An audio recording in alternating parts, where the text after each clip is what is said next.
بسم اللہ الرحمن الرحیم. ناظرین، ہٹ سٹوری کے ساتھ میں ہوں شمشاد ماگٹ. ناظرین، کہا جاتا ہے کہ جب تک لالچی لوگ زندہ ہیں اس وقت تک فراڈیوں کو، ٹھگوں کو کھانے کو مال ملتا رہے گا. اور بالکل اسی طرح اس حوالے سے یہ بھی کہا جاتا ہے کہ شیرن و ماس ملتا ہی رہتا کھان واسطے. اور یہ جو پراپرٹی کا شعبہ ہے اس میں جو یہ فراڈی لوگ آ گئے، نوسر باز اور ٹھگ آ گئے ہیں، ان کو سادہ لو عوام جو ہے وہ یہ سمجھتی ہے کہ ان کی وجہ سے وہ کروڑ پتی بہت جلد بن جائیں گے. لیکن یہ مافیا جو ہے یہ تو ارب پتی بن جاتا ہے اور عوام اپنی جمع پونجی بھی گنوا بیٹھتی ہے. نیو میٹرو سٹی ایک ایسا پروجیکٹ ہے جس میں عوام ایک دفعہ پھر لٹ گئے ہیں. ناظرین، حال ہی میں پیمرا کی طرف سے ایک لیٹر جو ہے تمام T V channels, radio, F M radio اور اس کے علاوہ اخبارات کو لکھا گیا ہے کہ نیو میٹرو سٹی کو اس وقت تک اشتہارات نہ چلائے جائیں جب تک کہ وہ آپ کو اپنا ایل او پی، این او سی اور وہ پلاٹ جو انہوں نے مارگیج کروائے ہیں اور اس کے علاوہ جو پلاٹ ریزیڈینشل ہیں اور کمرشل پلاٹ ہیں ان کی تفصیلات نہ دیں، اور پھر یہ نہ بتائیں کہ انہوں نے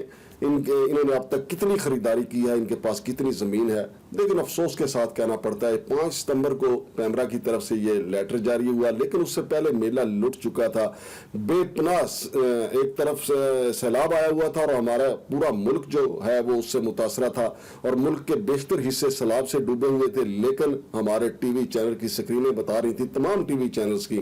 کہ نیو میٹرو سٹی ایک ایسا شہر آباد ہونے جا رہا ہے جہاں تمام متاثرین کو آباد کر دیا جائے گا. حالانکہ ایسا نہیں تھا. ایک طرف سیلاب لوٹ رہا تھا، عوام کے گھروں کو لوٹ رہا تھا، اور دوسری طرف یہ نوسر باز اور فراڈیے لوگوں کو لوٹ رہے تھے. انہوں نے اتنی بڑی کمپین کی جس کے بارے میں کہا جاتا ہے کہ یہ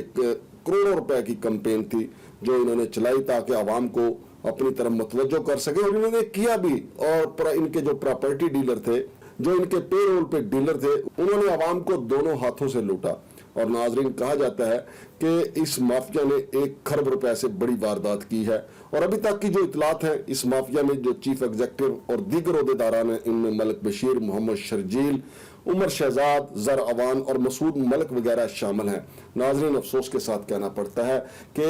ہمارے پیمرا کو فوری طور پہ جس دن پہلے دن یہ کمپین شروع ہوئی تھی اسی دن اس کا نوٹس لینا چاہیے تھا، اور تمام ٹی وی چینل سے، ایف ایم ریڈیو اور دیگر جو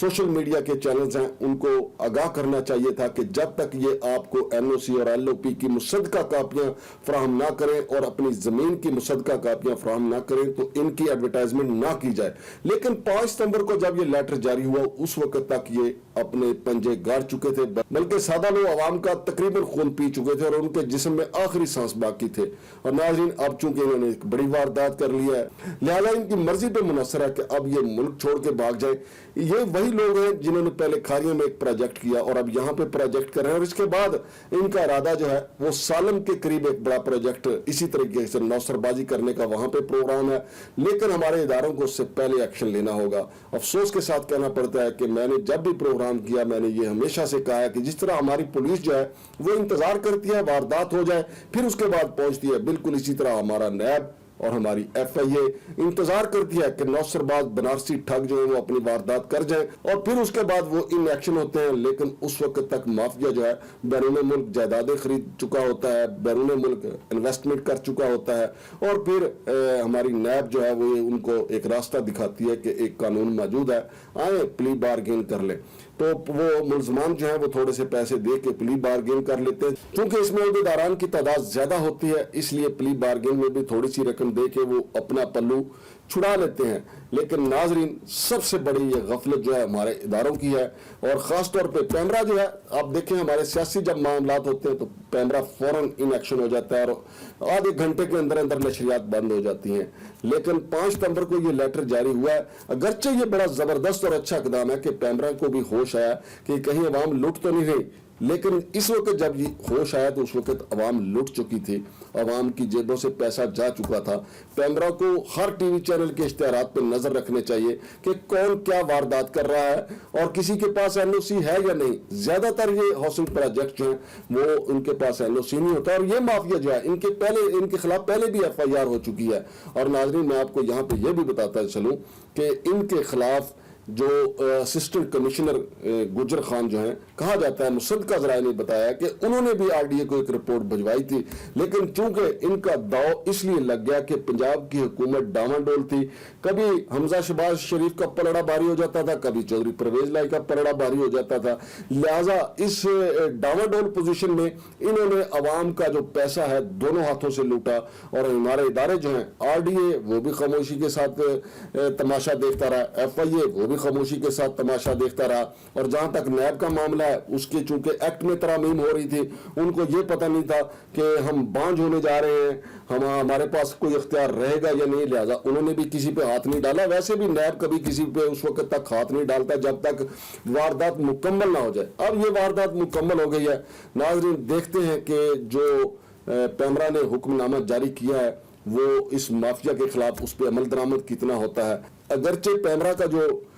حکم نامہ ہے وہ 5 ستمبر کا ہے، اور اس سے پہلے زیادہ تر کمپین ہو چکی ہے، الیکٹرانک اور پرنٹ میڈیا کی کمپین ہو چکی ہے، اور یہ بنارسی ٹھگ جو ہیں وہ پیسہ اپنی جیبوں میں ڈال چکے ہیں اور نئے پروجیکٹ کی طرف بھی بڑھ رہے ہیں، اور کہا جاتا ہے مصدقہ ذرائع کے کہنا ہے کہ مبینہ طور پہ بڑی رقم یہ بیرون ملک منتقل کر رہے ہیں۔ یہی وہ مافیا جس کی وجہ سے پاکستان کے اندر ڈالر کی کمی ہوتی ہے اور ڈالر کا ریٹ بڑھ جاتا ہے، اور ہمارے ادارے جو ہیں وہ خاموش تماشائی بنے بیٹھے رہتے ہیں۔ اب اس صورتحال میں ہماری ایف بی آر کہاں پہ ہے؟ ایف بی آر والوں کو سیاسی طور پہ جو آرڈر ملتا ہے اس سیاستدان کے یا کسی جج کے یا کسی اور کے یا کسی بیوروکریٹ کے، یہ اسی وقت اثاثوں کی چھان بین شروع کر دیتے ہیں۔ لیکن چونکہ ایف بی آر بھی ہمارے دیگر اداروں کی طرح کرپشن کی دلدل میں دھنسا ہوا ایک ادارہ ہے، لہذا یہ وہی کام کرتا ہے جس کا ان کو حکم ملتا ہے۔ تو ناظرین آپ کو میں نے بتایا کہ کتنی بڑی واردات ہوئی ہے، آپ یقین مانیں جتنی کرپشن نیب میں ہے، جتنی کرپشن ایف آئی اے میں ہے، جتنی کرپشن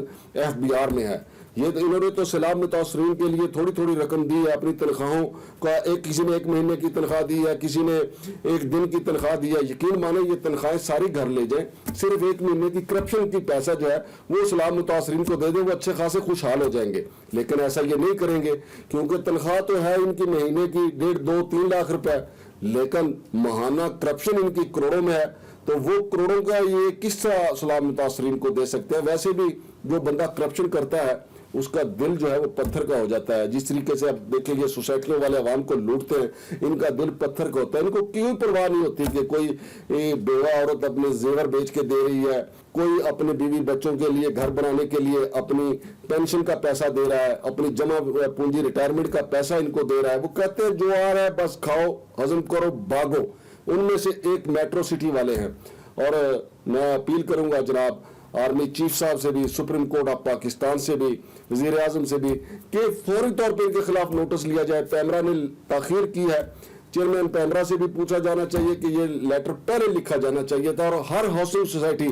جس کا کسی بھی چینل پہ اشتہار چلے فوری طور پہ پیمرا کو اس پر نوٹس لینا چاہیے اور ان سے وضاحت مانگنی چاہیے کہ تمہارا این او سی کدھر ہے، تمہارا ایل او پی کدھر ہے۔ تو ناظرین بہت جلد آپ کو ایک اور سٹوری میں اس حوالے سے بتاؤں گا کہ